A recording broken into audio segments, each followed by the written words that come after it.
अतिशय वेगाने मनुष्य देहामध्ये आल्याच्या नंतर मनुष्याने स्वतःच्या पाठीमागे लागलेले बंधने सोडण्याचा प्रयत्न करावा. कारण बंधन या शब्दाचा अर्थ होतो साखळी. ज्या अर्थी मनुष्य बंधनात सापडला त्या अर्थी त्याला मोकळं व्हावं असं वाटतं. आणि जो मोकळा होतो या सर्व गोष्टींचा जो व्यक्ती विचार करतो त्याला मुक्त असे म्हणतात.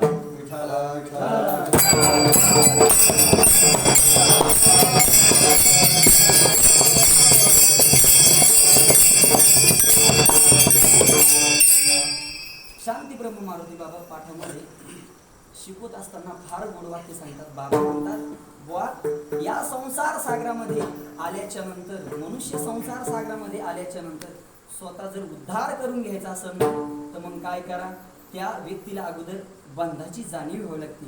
आणि जो या सर्व गोष्टींचा विचार करतो ना तो स्वतःच्या उद्धाराचा विचार करतो. या संसार सागरातून मुक्त होणे किंवा बंधनाला प्राप्त करून घेणे हे बंधन आपल्याला कोणीही घालून दिलं नाही.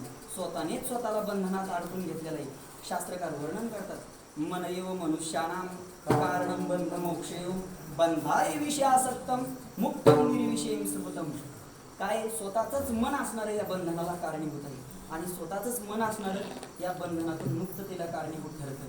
कारण ज्या मनामध्ये विषयासक्ती असते ते मन मात्र मुक्तीला कारणीभूत ठरत नाही. परंतु ज्या मनामध्ये विषयासक्ती नसते मात्र ते मन मुक्तीला कारणीभूत ठरतं. म्हणून या संसार सागरामध्ये आल्याच्या नंतर स्वतःचा उद्धार मनुष्य स्वतःच करू शकतो आणि कोणीही करू शकत नाही.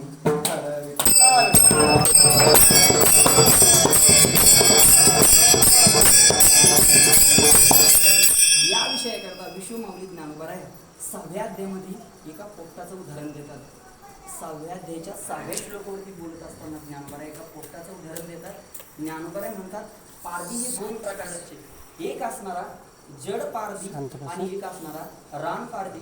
जड पारधी आपल्याला तलावावरती किंवा बंधाऱ्यावरती मासे पकडताना दिसतो आणि जो काही दुसरा आहे रान पारधी हा आपल्याला रानावनामध्ये पशु पक्ष्यांना पकडताना दिसतो.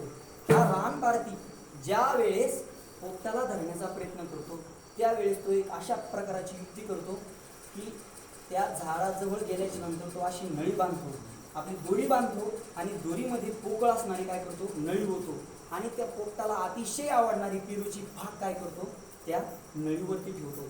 आणि ज्या वेळेस तो पोपट त्या फाकेला पाहतो त्यावेळेस तो अतिशय वेगाने येऊन त्या नळीवरती झेप घेतो आणि त्याच्या वजने काय होतं ती नळी फिरली जाते आणि फिरल्याच्या नंतर मग काय होते खाली डोकं वरी पाय हे झाल्याच्या कारणाने त्याला तो मनामध्ये संकल्प विकल्प करायला लागतो की आता ही जर नळी मी सोडू तर या विस्तीर्ण प्रकारच्या अशा खोलीमध्ये मी काय करेल पडेल आणि काय मृत्यूला कारणीभूत ठरेल. म्हणून तो काय करतो अधिकच घट्ट धरून बसतो.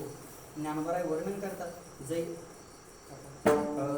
जैसे ते शुकाचे अंग भारे नलिका भोवी नली मोहरे तरी ते निवडावे परिन पुरे मन शंका वायाची मान पिळी आठवे ही आवळी टिटातून नळी धरून ठाके मने बांधला मी पुडा आयशिया भावनीच्या पडे खोडा की मोकळी पायाचा चोडा गोवी आदिके. आता मला सांगा त्या पोपटाला त्या नळीने धरलेलं आहे का? नाही धरलेलं. किंवा त्या पारद्याने नाही धरलेलं. स्वतःची सुटका तो स्वतःच करू शकतो. ज्ञानोबा म्हणतात जैसे ज्ञानोबा वर्णन करतात जैसा काजेवी नांग तोडला तो सांग पानिके बांधला लोसंड जरी निला तोडून अर्धा. आता त्या पारद्याने त्या पोपटाला तोडूनही जरी नेला अर्ध तरी तो ती नळी सोडत नाही. विसरू जाये पक्ष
अन्य कोणीही करू शकत नाही. अन्य फक्त मार्गदर्शक असतात. विठाला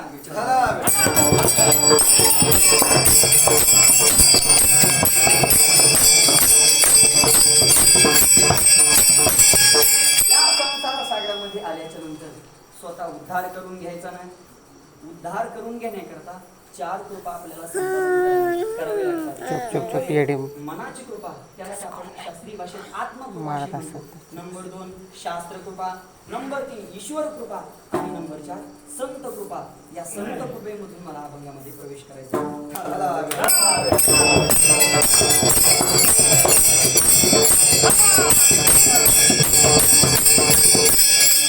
नंबर 1 मनाची कृपा.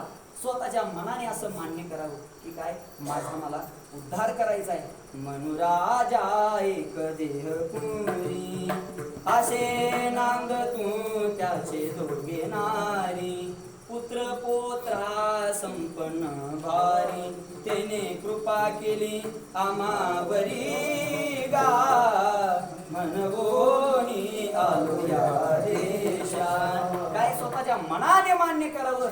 या संसार सागरामध्ये आल्याच्या नंतर माझा मला काय करायचा आहे, उद्धार करायचा आहे. ही साधकाची भूमिका जगद्गुरु श्री तुकोबाराय महाराज एका अभंगामध्ये प्रतिपादन करतात. कै मी उद्धार पावेन,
उद्धार पावेन, काय कृपा करील नारायण. आयशे तुम्ही सांगा संत जन, करा समाधान चित्त माझे. काय स्वतःच्या अंतःकरणामध्ये तळमळ निर्माण व्हावी की माझा काय करायचा, उद्धार करायचा आहे. माझा मला काय करायचा आहे, उद्धार करायचा आहे. अशी जर आपल्या अंतःकरणामध्ये जर तळमळ निर्माण झाली आणि जर आपल्याला असं वाटू लागलं, त्यावेळेस काय करावं, आपल्यावरती आत्मकृपा आहे. नंबर 2 शास्त्रकृपा. शास्त्रकार सांगतात, तस्मात् शास्त्रम प्रमाणन्ते कार्याकार्ये व्यवस्थितो ज्ञात्वा शास्त्रविधानोक्तम कर्म कर्तुं मिहारसि. काय शास्त्र सांगन त्याप्रमाणे मनुष्याने संसार सागरामध्ये आल्याच्या नंतर वागण्याचा प्रयत्न करावा. विहित काय आहे, अविहित काय आहे, कोण्या गोष्टीचा परित्याग करायचा आहे, कोण्या गोष्टीचं सेवन करायचं आहे, हे सुद्धा मनुष्याला या संसार सागरामध्ये आल्याच्या नंतर हे कळलं पाहिजे. ज्या वेळेस हे जर आपल्याला कळत नसेल तर मनुष्याने असं गृहीत धरावं की काय आपल्यावरती शास्त्रकृपा नाही, परंतु जर असं जर मनुष्याला कळत असेल तर मग त्यावेळेस काय आपल्यावरती शास्त्रकृपा आहे. नंबर 3 ईश्वर कृपा. ईश्वर कृपेमध्ये 2 प्रकार पडतात. हा मनुष्य दिल इंद्रिय हात पाय कान डोळे मुख बोलाया वचन, जेणे तू जोडशी नारायण नाशे जीव पण देव दिला देह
देवे दिला देह भजन गोमटा तो या झाला माता बालिकेचा. काय मनुष्य देह भगवान परमात्मा प्राप्त होतो, ही काही भगवान परमात्म्याची आपल्या ईश्वराची आपल्यावरती काही कृपा आहे. आणि या संसार सागरामध्ये आल्याच्या नंतर ही कृपा आणि दुसरी म्हणजे आपल्यावरती भगवान परमात्मा प्रसन्न होऊन आपल्याला काय देत असतो, वैराग्य देत असतो. ज्ञानाला वर्णन करतात म्हणून ती ही पूजे दिसलेनी आत्मराजे वैराग्य सिद्धी देजे पसायतया. भगवान परमात्मा प्रसन्न होऊन आपल्याला काय देतो, वैराग्य देतो. पसाय म्हणजे प्रसाद किंवा प्रसन्न होऊन दिलं जातं, त्याला पसाई दानही म्हणतात. विठ्ठल विठ्ठल.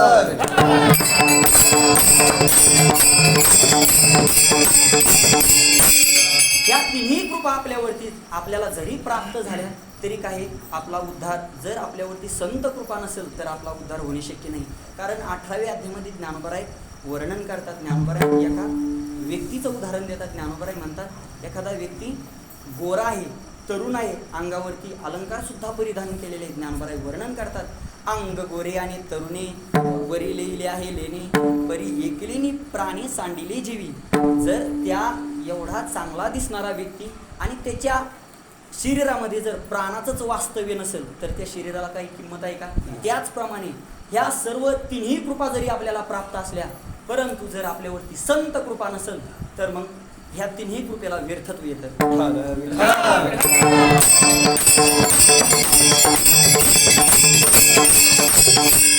म्हणून या संसार सागरामध्ये आल्याच्या नंतर जर स्वतःचा उद्धार करून घ्यायचा तर संतांची कृपा आपल्या जीवनामध्ये अगदी आवश्यक आहे.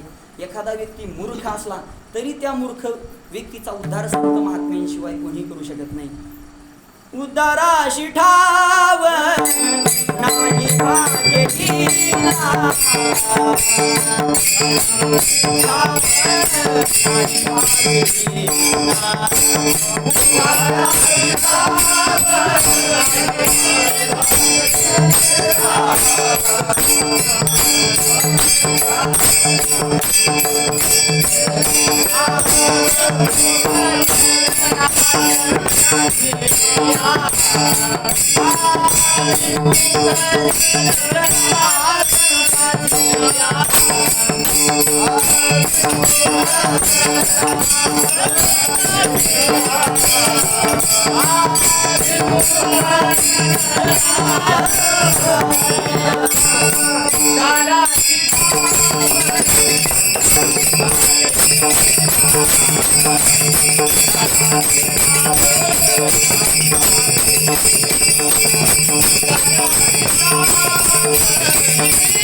हराशी ठाव नाही भाग्यहीना विन्मुख चरणा संतांच्या. असा मूर्ख व्यक्ती जर संत महात्म्यांच्या चरणाशी जर सन्मुख होत असेल तर त्याच्या जीवनात त्याचा उद्धार होणे शक्य नाही.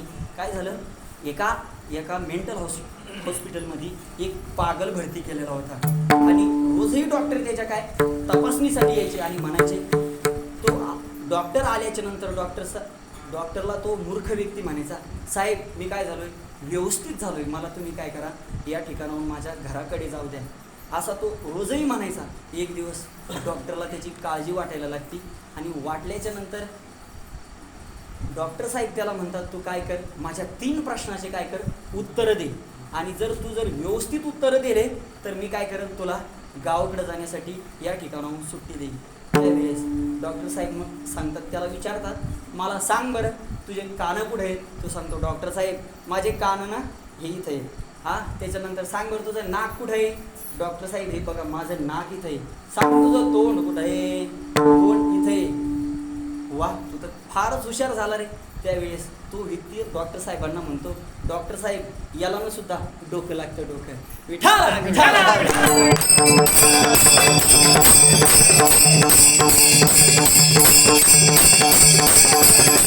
असा मूर्ख व्यक्ती जरी असला तरी त्याचा या संसार सागरामध्ये आल्याच्या नंतर स्वतःचा उद्धार तो संतांच्या कृपेशिवाय करू शकत नाही. विठाल विठाल.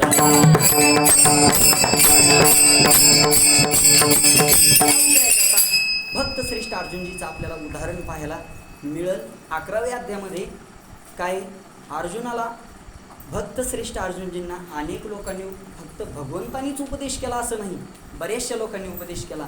काय अवस्त्वा मूर्षे सर्वे देवर्षिर नारदस्तता असितो देवलो व्यास स्वयंचैव ब्रह्मीशे एरवी देवर्षी अध्यात्मगाता हाच रागा गेशीची मधुरतता तेची फावे एर चित्तान लगीची काही.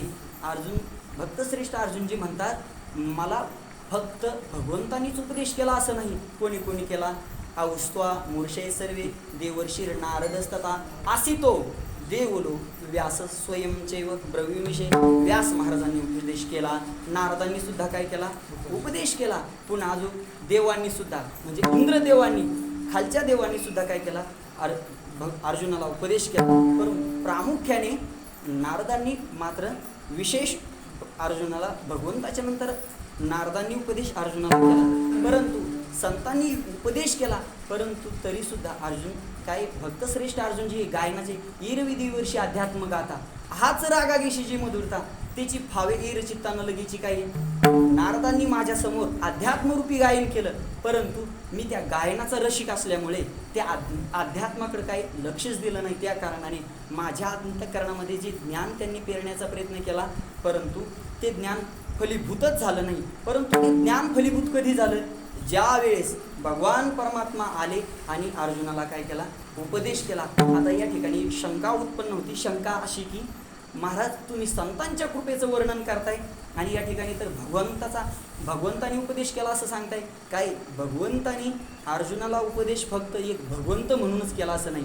दुसऱ्या अध्यायामध्ये तू गुरुबंधू पिता तू आमची इष्टदेवता तुची सदा रक्षता अपादी आमते. म्हणजे या ठिकाणी आपल्याला कळून येते की भगवान परमात्मा केवळ फक्त भगवंत म्हणूनच उपदेश केला असं नाही, गुरु या नात्याने सुद्धा काय केला, उपदेश केला. यावरून असं गृहीत होतं की संत महात्म्यांच्या कृपेशिवाय आपला उद्धार करणे शक्य नाही. एखादा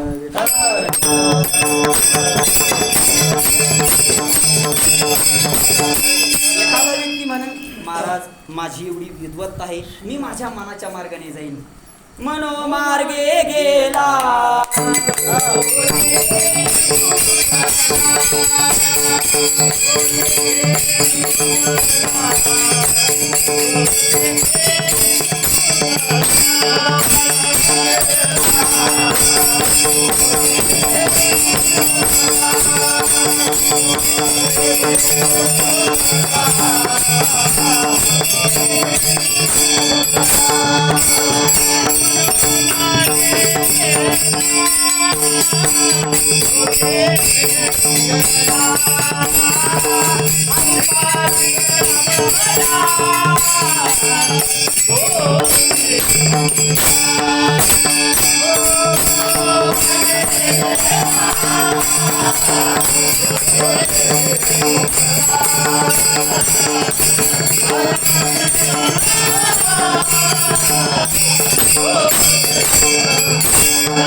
काय त्याच्यामुळे मनाच्या मार्गाने जाणारे जाऊ नका.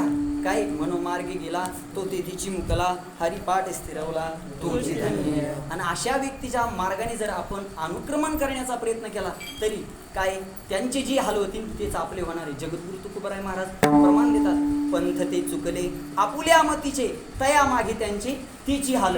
काय त्या मार्गाने जर आपणही अनुक्रमण करण्याचा प्रयत्न केला तरी काय आपले तेच हाल होणार आहे. म्हणून या वारकरी संप्रदायाच्या दिव्य परंपरेतल्या संत महात्म्यांनी ज्या परंपरेने अनुक्रमण करण्याचा प्रयत्न केला, ज्या मार्गाने अनुक्रमण करण्याचा प्रयत्न केला, काय त्याच मार्गाने आपण सुद्धा काय वाटचाल करण्याचा प्रयत्न करावा. ज्ञानोबराय प्रमाण देतात, वेद मार्गे मुनी गेले त्याचे मार्गे चालिलो, नकळेची विषयी अंधा म्हणून उघड बोलिलो, चालता धनुर्धरा तरंगा कारी हरपलो, ज्ञानदेव निवृत्तीचा द्वैत सर्व निरसलो, धर्म जागो सदैवाचा, धर्म जागो निवृत्तीचा, तिने फेडिले पडलं. अशा असणाऱ्या वारकरी संप्रदायातल्या जेवढ्या संत महात्म्यांनी ज्या मार्गाने अनुक्रमण केलं त्याच मार्गाने काय आपण जाण्याचा प्रयत्न करावा. म्हणून त्यांच्या चरणी लीन व्हावे. निळूपराय महाराज सांगतात मग त्यांच्या चरणी लीन व्हावे. मग काय स्वतःच्या उद्धाराकरता काय करायचं त्यांची कृपा संपादन करायची. आणि कृपा संपादन करण्यासाठी साधन म्हणून काय करायचं निळूपराय दुसऱ्या चरणामध्ये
त्यांच्या चरणी लीन व्हावे उद्धरावे कृपेने.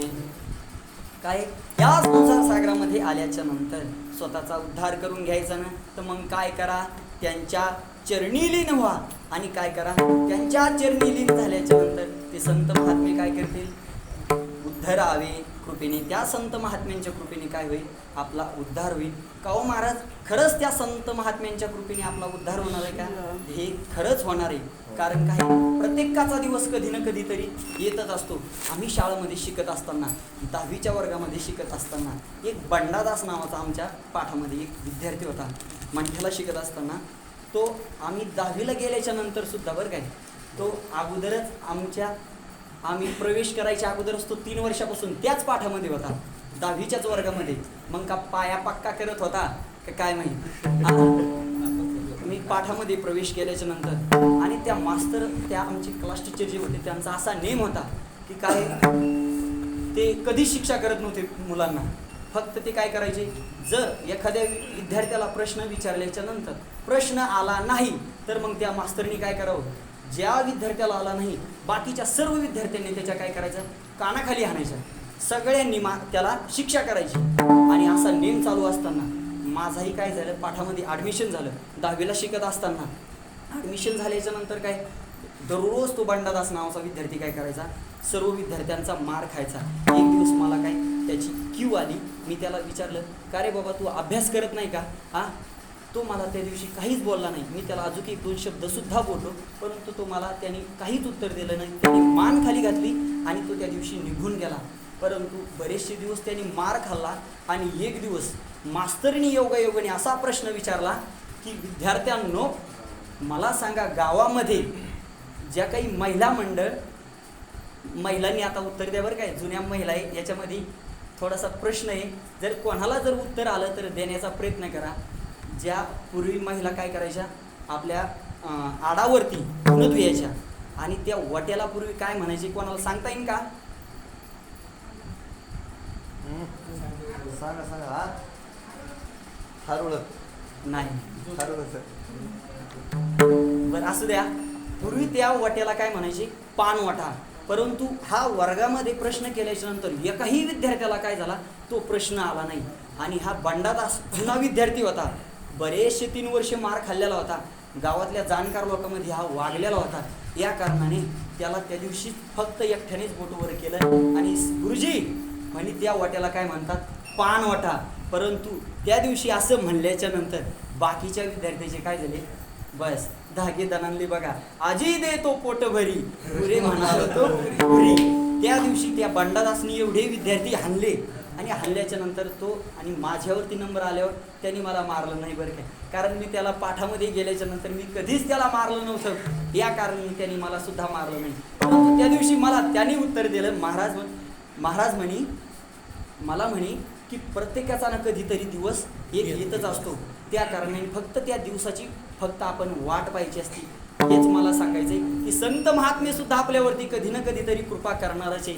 फक्त ज्या मार्गाने संत महात्म्यांनी अनुक्रमण केलं त्या मार्गाने काय आपण जाण्याचा प्रयत्न करावा. म्हणून काही आपला विषय चालू होता, त्यांच्या चरणी लीन व्हावे उद्धरावे कृपेने. जर या संसार सागरामध्ये आल्याच्या नंतर स्वतःचा उद्धार करून घ्यायचा तर काय करा, त्यांची कृपा संपादन करा. आणि कृपा संपादन करण्यासाठी साधन म्हणून काय करा, तर त्यांच्या चरणी लीन व्हा. महाराज, लीनता वेगळी आणि दीनता वेगळी. लीन या शब्दाचा अर्थ होतो लीन भाव, आणि दीन या शब्दाचा अर्थ होतो दरिद्री. आणि दरिद्री कोणालाही व्हायला काय आवडणार नाही, कारण दरिद्री कशाला कोण होणार आहे. म्हणून या संसार सागरामध्ये वागत असताना, या व्यवहारामध्ये वागत असताना कसं मनुष्याने वागत असताना लीनतेने काही वागावं. विठ्ठल विठ्ठल.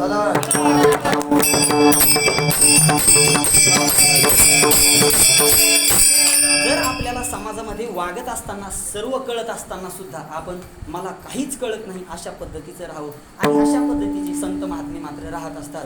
चातुर्य लपवी महत्व हरवी विषयपण मिरवी जगा माझी. या पद्धतीचं मनुष्याने काही राहण्याचा प्रयत्न करावा. समाजामध्ये वागत असताना तुम्हाला येतं किती ह्या गोष्टीला काही किंमत नाही, परंतु तुम्ही वागता कसे मात्र ह्या गोष्टीला फार किंमत आहे. शास्त्रकार वर्णन करतात, विद्याविनयन शोभते. काय विद्वान माणसं समाजामध्ये एवढे मान्य होणार नाही, त्यापेक्षाही जास्त नम्र असणारे माणसं समाजामध्ये काय होतात, मान्य होतात.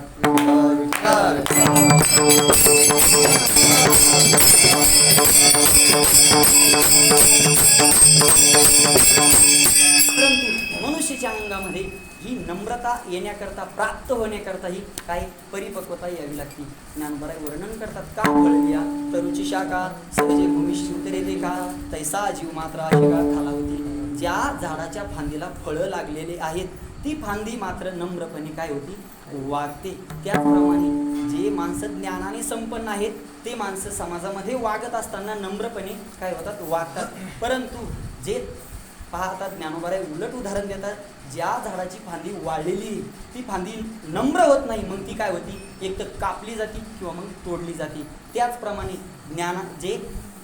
जे नम्र व्यवहारामध्ये वागत असताना नम्रपणे वागत नाही ते माणसं मग काय होतात, एक तर व्यवहारामधून फेकले जातात किंवा मग टाकले जातात. विठ्ठल विठ्ठल.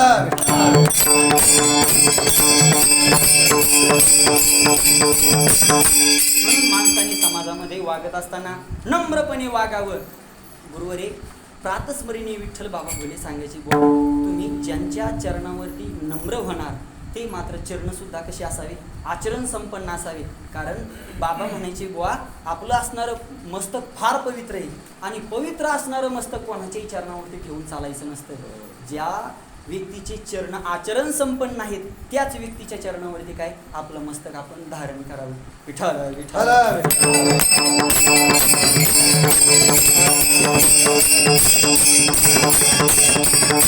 भगवान परमात्मा म्हणतात, एखादा व्यक्ती ज्ञानाने संपन्न असेल तो सुद्धा माझ्या चरणाजवळ सरता होणार नाही. एखादा व्यक्ती तपाने श्रेष्ठ असेल तो सुद्धा माझ्या चरणाजवळ सरता होणार नाही. एखादा व्यक्ती संपत्तीने श्रेष्ठ असेल तो सुद्धा माझ्या चरणाजवळ सरता होणार नाही. म्हणून ही थोरपणास आणि जे उत्पत्ती आगवी विसरी जे जगा धाकुटी होईजे ते जवळीक माझी. म्हणून या सर्व संपत्तीचा माणसाने काय थोडासा संपत्तीचा अहंकार कमी करण्याचा प्रयत्न करावा. कारण भगवंत म्हणतात, या तपाच्या बाबतीमध्ये सगळ्यात श्रेष्ठ अग्रगण्य म्हणून आपण कोणाला पाहतो, भगवान शंकरांना.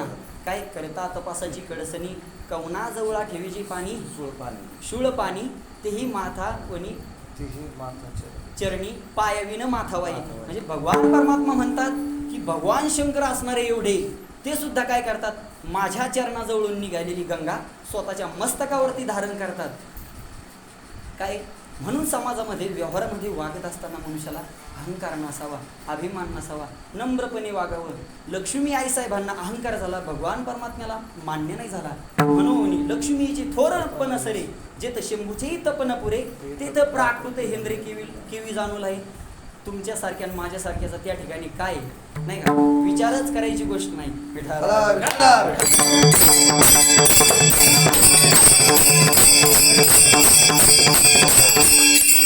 माणसाने समाजामध्ये वागत असताना कसं असावं, नम्र असावं. भगवान परमात्मा म्हणतात, या समाजाकरता या जगताकरता जर एखादा व्यक्ती नम्रपणे वागत असेल तर मी नक्कीचपणे त्यांच्यावरती काय करत असतो, कृपाही करत असतो. त्यांना मी माझ्या चरणाजवळ धरत असतो. म्हणून मी थोरपणा सांडीजे उत्पत्ती आगवी विसरीजे जे जगा धाकुटी होईजे ते जवळीक माझी. या जगताकरता जे लहानपणा धारण करतात ते माझी मात्र जवळीकता प्राप्त करतात. म्हणून माणसाने समाजामध्ये वागत असताना नम्र असावं, शरणागत असावं. त्यावेळेस संत महात्मे आपल्यावरती कृपा करत असतात. प्रामुख्याने संत कृपेचे 4 प्रकार पडतात. नंबर 1 हस्तकृपा, नंबर 2 शब्दकृपा, नंबर 3 नेत्रकृपा आणि नंबर 4 स्पर्शकृपा. विठ्ठल विठ्ठल.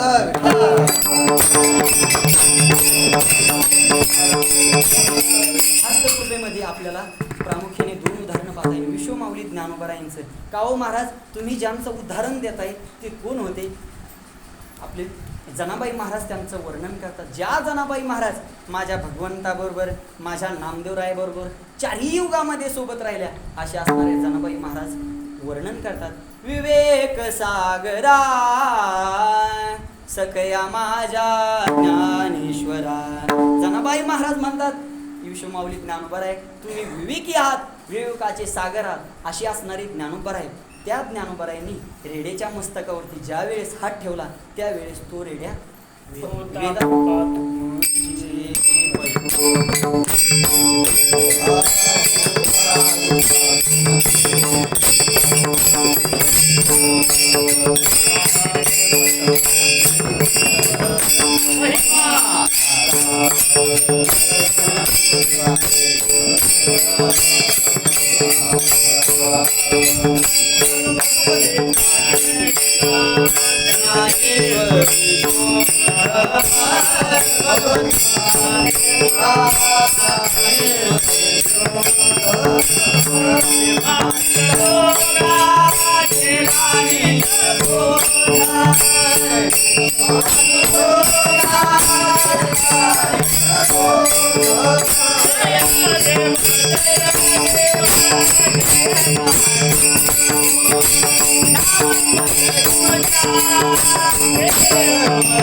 होता कृपा तुमची पशु बोले वेद निर्जीव चाले भिंत महिमागा भगवद्गीता टीका ज्ञानेश्वरी शुद्ध येऊनी भाविक लोका केला निजबोध जय देव जय ज्ञान सिंधू नामस्मरणे तुमच्या तुटे विश्व माऊली ज्ञानोबराईनी त्या रेडेच्या मस्तकावरती हात ठेवावा आणि रेडेने वेदातील रुच्या बोलाव्यात हा काय विश्व माऊली ज्ञानोबराईंच्या हस्तकृपेचं माहिती ही कर विठाला विठाला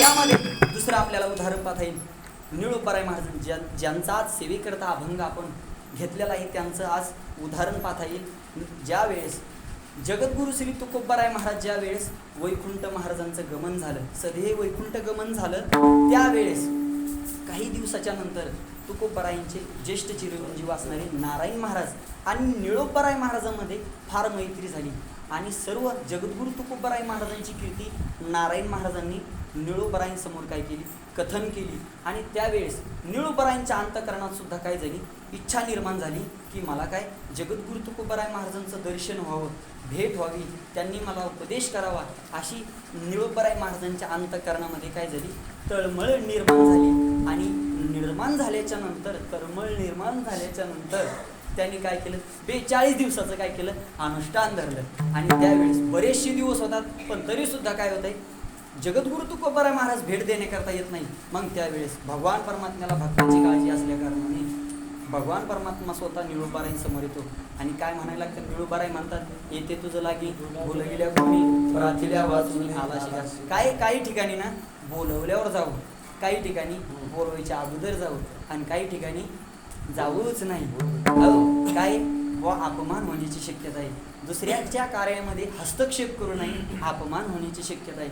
भगवान परमात्म्याला परत जावं लागलं वैकुंठाला आणि त्या ठिकाणी गेल्याच्या नंतर जगद्गुरु तुकोबाराय महाराजांना म्हणतात भगवान परमात्मा की काय तुमचं गिऱ्हाईक असल्या कारणाने तुम्हालाच या पृथ्वी तलावरती जाण लागणार आणि आल्याच्या नंतर निळोबाराय महाराजांच्या समोर आल्याच्या नंतर हात ठेविला मस्तकी काय हात ठेविला मस्तकी प्रसाद देऊनी केले सुखी ह्या काय या ठिकाणी सुद्धा जगद्गुरु तुकोबाराय महाराज वैकुंठाहून आले आणि काय केलं निळोबारायांच्या डोक्यावरती काय ठेवला हात ठेवला आणि काय म्हणतात निळोबाराय स्वतः म्हणतात प्रसाद देऊनी केले सुखी म्हणजे संत महात्म्यांच्या काय हस्तकृपेचं काय महिमे विठ्ठल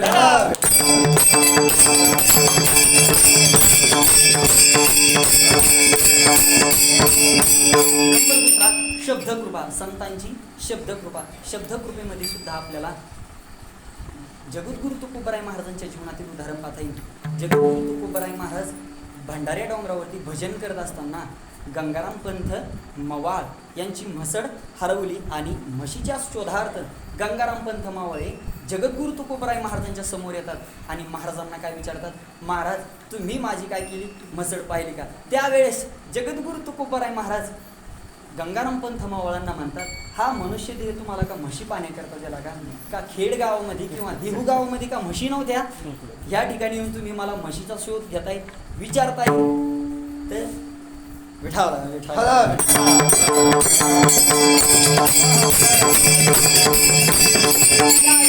गंगाराम पंथ मावळ म्हणतात, महाराज तुम्हाला सांगायचं असेल तर काय सांगा, फक्त म्हशीचा शोध सांगा.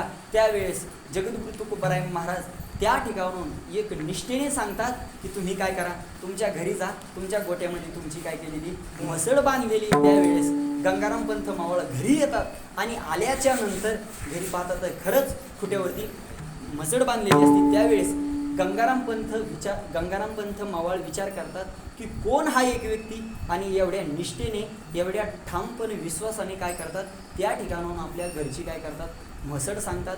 त्यावेळेस त्यांच्या डोक्यामध्ये प्रकाश पडतो आणि जातात आणि महाराजांना काय विचारतात, माझा उद्धार कसा होईल मला सांगा. त्यावेळेस सहज बोलणे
जगद्गुरु श्री तुकोबाराय महाराजांच्या मुखातून साधे साधे शब्द पडले तर काय त्यांच्या जीवनामध्ये नंतर एवढी क्रांती झाली की जगद्गुरु तुकोबाराय महाराजांचे जे काही 14 टाळकरी, प्रामुख्याने जे काही 14 टाळकरी, त्या टाळकऱ्यांमध्ये सुद्धा गंगाराम पंथ मावळांचा काय झाला नंबर लागला. हे काही संतांच्या फक्त शब्दकृपेचं महिमे. विठ्ठल विठ्ठल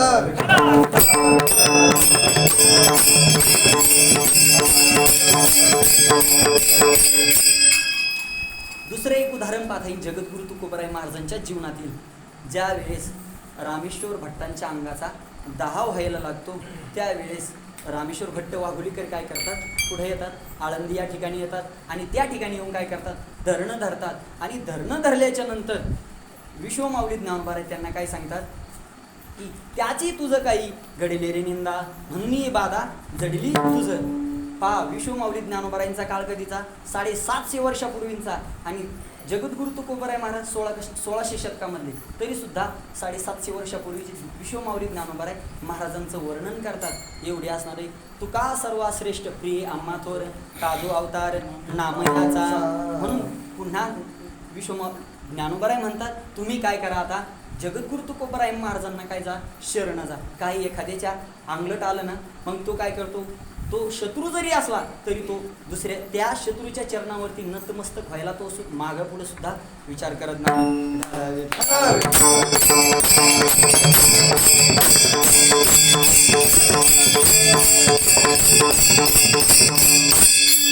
त्या ठिकाणी दाह होत असणारा सुद्धा महाराजांच्या अंगाचा दाह होत असताना जगद्गुरु तुकोबाराय महाराजांसमोर जातील आणि गेल्याच्या नंतर स्वतः रामेश्वर भट्ट म्हणतात, विठ्ठल विठ्ठल म्हणजे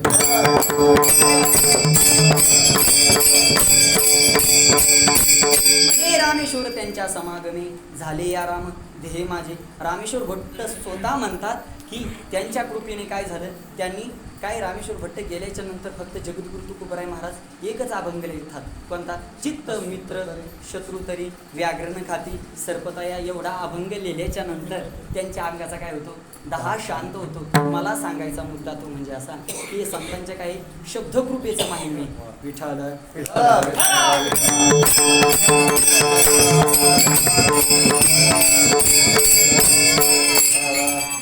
तिसऱ्या प्रकारची संतांची कृपा म्हणजे नेत्रकृपा. नेत्रकृपेमध्ये सुद्धा आपल्याला एक उदाहरण पाहता येईल.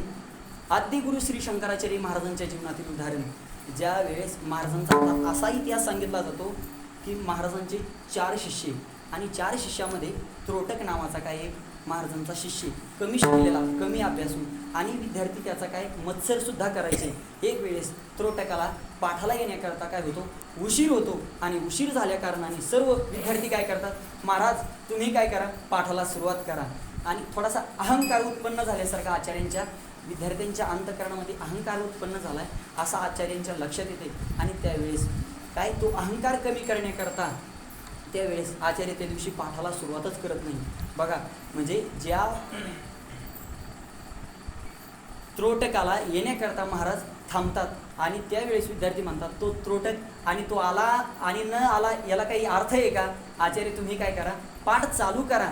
आणि असं म्हणल्याच्या नंतर त्रोटक येईपर्यंतच आचार्य थांबतात. आल्याच्या नंतर त्रोटकाला आचार्य म्हणतात आज तुम्ही काय करायचं, माझ्या आसनावरती काय करायचं, माझ्या आसनावरती बसून सर्व विद्यार्थ्यांना काय सांगायचा, पाठ सांगायचा. त्यावेळेस आचार्य असे समोर बसतात आणि आसनाच्या समोर बसल्याच्या नंतर त्रोटकसुद्धा काही विचार न करता काय करतात, आसनावरती बसतात. आणि त्या दिवशी आचार्य फक्त खालून काय करतात, नेत्रांनी फक्त करुणाभर नेत्रांनी फक्त त्रोटकाकडे काय होतात, पाहतात. आणि पाहिल्याच्या नंतर एवढं आश्चर्य की त्या दिवशी असखनखनित पाठ त्या दिवशी त्रोटकाचार्य सगळ्या विद्यार्थ्यांना सांगतात. हे काही संतांच्या नेत्रकृपेचं माहिती.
एक आहे संतांच्या नेत्रकृपेचं महिमे.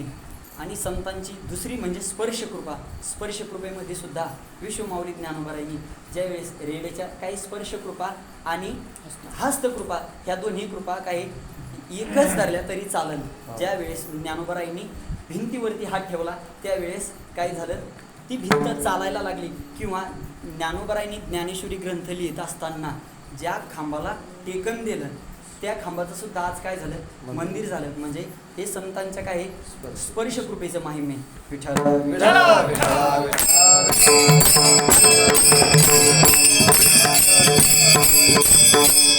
महाराज तुम्ही त्यांची कृपा संपादन करायची सांगता आणि त्यांच्या कृपा संपादन झाल्याच्या नंतर मग आमचा काय होईल, उद्धार होईल. मग अशी असणारी संत महात्मे त्यांचा काही अनुभव, त्यांचं काही ज्ञान, तर महाराज प्रथम चरणामध्ये त्याचं सकळ ठाव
ठाई भगवत भाव हाची अनुभव जयांचा.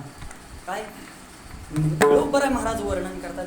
महाराज म्हणतात सकळा ठाई भगवत भाव, सर्व ठिकाणी भगवान परमात्म्याचा काय आहे भाव आहे. सकळा ठाई भगवत भाव हाची अनुभव, अनुभव म्हणजे ज्ञान. आणि भगवान परमात्म्याचं सर्व ठिकाणी काय अस्तित्व आहे असा ज्यांचा अनुभव, असं ज्यांचं ज्ञान, असे असणारे संत महात्मे. आणि संत महात्मे ज्यांचा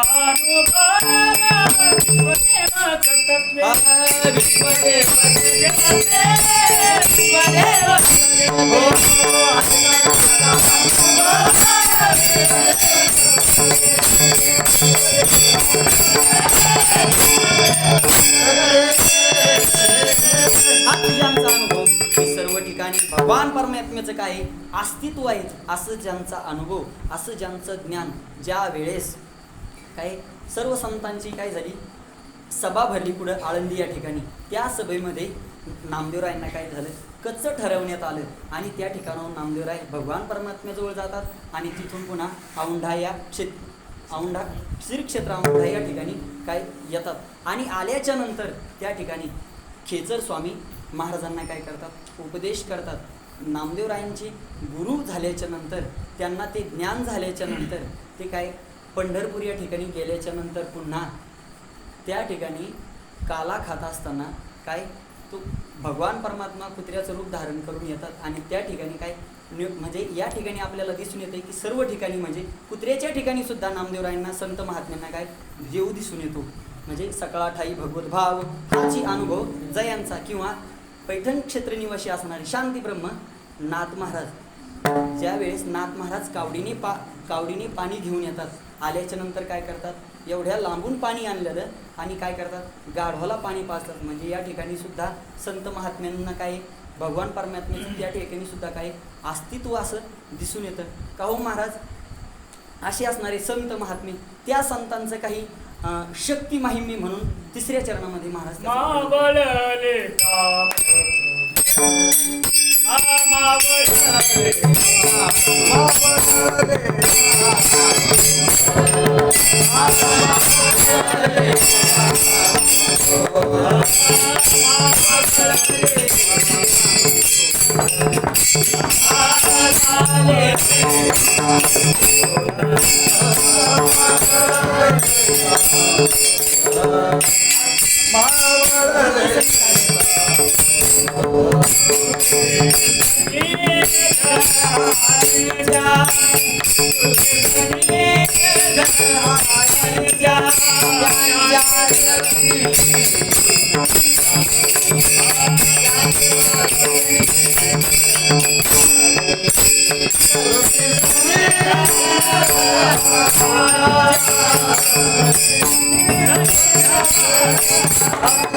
मावळले कामक्रोध वृत्ती सन्निध हरीच्या. त्या संत महात्म्यांच्या ठिकाणी काही काही वेळेला आपल्याला काही कामही दिसून येतो आणि काही ठिकाणी क्रोधही दिसून येतो. काही तया जो काम सर्वथा जाये जयाची आत्मतोषी मन राहे तोची स्थित प्रज्ञ होय पुरुष जाणे. काय पहा हे आपण असणारे अज्ञानी मार्गाने जात असताना त्यावेळेस संत महात्म्यांना काय येतो आपल्याला कळवळा येतो. त्यावेळेस संत महात्मे बघा काही संतांचे किती अवघड अभंग आहे. मग त्यावेळेस काही एका साधकाने प्रश्न केला, महाराज तुम्ही काही ठिकाणी शिव्याही देता आणि काही ठिकाणी काय करता, गोडही बोलता. त्यावेळेस जगद्गुरु तुकोबाराय महाराज म्हणतात, बुडत हे जन न देखवे डोळा. म्हणजे या ठिकाणी आपल्याला काही संतांचा क्रोध दिसून येतो आणि कामसुद्धा एका ठिकाणी दिसून येतो. आणि काय संत महात्म्यांच्या, खरं तर संत महात्म्यांच्या ठिकाणचे काम क्रोध हे मावळलेलेच असतात. एक जगद्गुरु तुकोबाराय महाराजांच्या जीवनातलं जर उदाहरण पाहायचं जर झालं तर महाराज भंडारी डोंगरावरती भजन करत असताना त्या ठिकाणी एक स्त्री येते. आल्याच्या नंतर वेगवेगळ्या प्रकारचे हावभाव करायला लागते. त्यावेळी जगद्गुरु तुकोबाराय महाराज काय म्हणतात, जाईव तू माते नगरी साया आम्ही विष्णुदास तैशी नव्हे. म्हणजे या ठिकाणी काय, त्यांच्या ठिकाणी काम नाही असं आपल्याला दिसून येते. आणि क्रोधाचंही उदाहरण पाहायचं जर झालं तर इंद्रियाचे धनी आम्ही झालो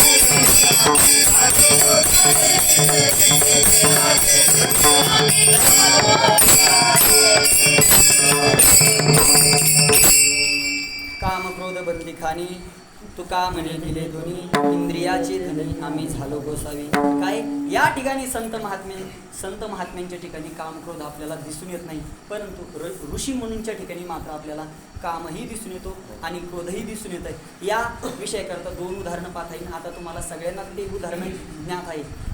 नारदांच्या जीवनातील उदाहरण पाहायचं जर झालं त्या ठिकाणी नारदांना काही काम उत्पन्न होतं त्यांच्या जीवनामध्ये, या ठिकाणी आपल्याला दिसून येतं. आणि जन्नू ऋषीच्या जीवनातील एक उदाहरण जर पाहायचं झालं त्या ठिकाणी आपल्याला क्रोधसुद्धा दिसून येतं. आणि असे असणारे संत महात्मे त्यांच्या ठिकाणी आपल्याला काम क्रोध दिसून येत नाही. का हो महाराज, मग त्यांच्या ठिकाणी काम क्रोध दिसून येत नाही असे असणारे त्या महाराज शेवटच्या चरणामध्ये त्याचं वर्णन करतात.